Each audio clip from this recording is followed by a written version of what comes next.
Hey everybody, Paul here. What is up? Yeah, I'm not that good at music, but I know a lot of people who are, and so momentarily I will reveal why I decided to serenade you this morning. But before we do any of that, of course you know what time it is. Simultaneous sip with me. Now that is the way to start out the day, and apparently hot coffee helps to relax your vocal cords, so boom, see, I did even better than I would have regularly. So, before I reveal why we are so musical today, let's jump into some news and explore that. Major crypto exchange KuCoin in Hong Kong has an empty office. It turns out they're not even there. Shocking revelation coming out just yesterday. We covered it briefly, said it's still breaking, and turns out this story does indeed have legs. It was from a Medium post and an independent journalist, Jackson Wong, who lives in Hong Kong, that took it upon himself to go and check out the KuCoin office and see exactly what's going on, who's there. And it turns out, nobody. In his previous findings, Jackson had discovered that KuCoin really was just utilizing a virtual office that had many different businesses incorporated under the same address. This isn't something that's insanely out of the ordinary for traditional business. However, given the case that this is indeed a cryptocurrency exchange and there's no associated physical location, which even Mt. Gox had, raises the chances for things like exit scamming and potentially winding down operation in a nefarious way through the roof. So definitely something to keep an eye on. In other news, apparently Bitmain holds about 1 million Bitcoin Cash and 1 million Litecoin, yet only 22,000 Bitcoin and no Ethereum. Notice the highlighted portion of this article here that I highlighted manually. This is a seemingly leaked prospectus, so realistically anybody could have written this up and snapped a picture. However, given recently that Bitmain announced the potential for an initial public offering, the potential validity of this claim does increase, given they would have to divulge that sort of information to the public, assumingly. Of course, that's all relative to jurisdictional law and that sort of thing, but nonetheless the revelations are interesting. Bitmain controls much more Bitcoin Cash, more so than they would even be able to mine, and a heck of a lot of Litecoin, which they assumingly mine as well. Given that Bitcoin Cash was forked only on August 1st, 2017, Bitmain would have had to purchase roughly 300,000 Bitcoin Cash to account for their total, so they're having some big stake in an up-and-coming project. To drive home just how big, Bitmain had a revenue of $10 billion last year with $2 billion profits, and as the article says, they're essentially selling new ASIC shovels in the new crypto gold rush. That's all we have for the news. Let's go ahead and move on to our next section and the big reveal as to why we're so musical today.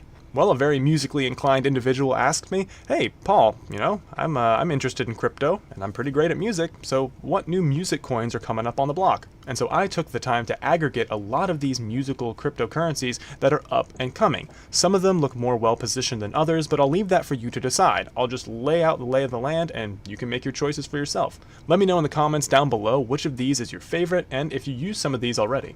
First up, we have, of course, Viewly. Now, Viewly isn't geared towards musicians specifically, but nonetheless, in my opinion, it's one of the best positioned projects in terms of allowing individuals to monetize their content via their user base over the long term.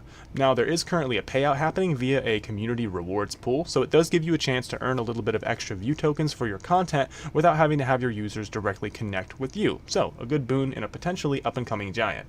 Moving into the music-specific scene, we have MusicCoin, perhaps one of the best-known music blockchains. MusicCoin seeks to revolutionize music with the blockchain by allowing individuals to directly support their favorite musicians, follow them, and play their music, tipping them with MusicCoin all the way. MusicCoin claims this is a unique, fair compensation model, and it's definitely a revolutionary approach compared to what we have on the market so far. Another great option is Voice. Voice is a blockchain-powered, anonymous, decentralized platform, and it's based on the Ethereum network.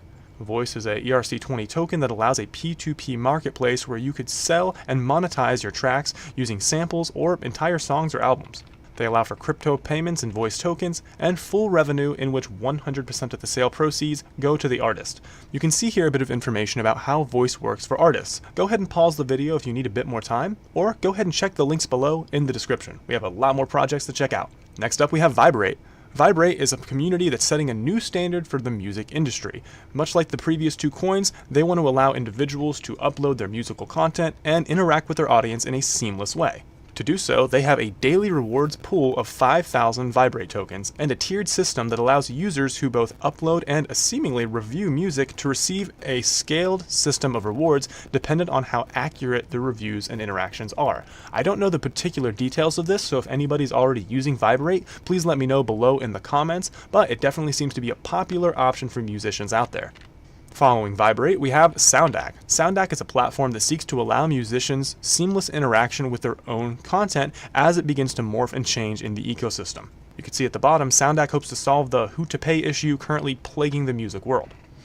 As existing entries to the network become modified through remixes and those sort of things, users can get notified and royalties can be automatically paid out to individuals who created portions of the original content. So a unique way to allow for musical collaboration on the blockchain. Next up, we have Opus. Opus seeks to help artists generate the revenue they deserve. They identify the main problem in music today as royalty distribution and musicians not being able to keep the majority of their profit, which seems accurate from the musicians I've talked to.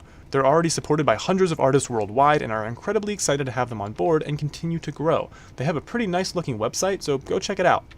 Following Opus, we have Yujo. Yujo, similar to the coins we've just looked at, wishes to use blockchain technology and smart contracts to more accurately reward musicians for their work. Not only can you have a creative identity and publish your own videos, but you can also control your licensing options and set distributions for your own Yujo-powered store, which allows for more monetization options on top of just musical content creation that you can build off of your own brand. Following Yujo, we have Musiconomy, which is a bit difficult to pronounce. Musiconomy has one of the most novel use cases for musicians that I've seen so far when looking up these projects. Musiconomy allows you to forward some of the revenue that you get from this platform to your users, therefore incentivizing them to further share your work with their friends, family, and social circles who enjoy similar music. In that way, more popular and established artists may decide to keep more of their revenue to continue to fuel expansion, whereas new artists can defer that gratification and grow their social network more rapidly. Following Musiconomy, we have Sonero. Sonero is utilizing their first tool, WildSpark, to incentivize musicians to upload to their chain and reward them in AMP tokens. AMP, the native cryptocurrency for the Sonero network, is based on the attention economy, which allows musicians to receive a more fair cut of the pie from the work that they do. Distribution is incredibly important to this project, and they seek to replace the exploitative models that exist today. Next up, we have BitTunes. BitTunes very recently introduced a new overlay called Flex. Flex is the incentivization model for mass participation in music and micro-earnings. With an upcoming BitTunes 2.0 application and a market cap of under $3 million, BitTunes could potentially be very well positioned if you're looking at music cryptocurrency specifically. And finally, we have AudioCoin. Now, as a disclaimer, AudioCoin's website did look a bit clunky. Not sure if they're very, very new or if they're just kind of fallen by the wayside in terms of technical development. So all I have is their logo here for you to take a look at and a link below in the description. But nonetheless, yet another alternative for the musicians out there. We just took a look at 11 cryptocurrencies geared specifically towards musicians and one cryptocurrency geared towards musicians and other kinds of content creators.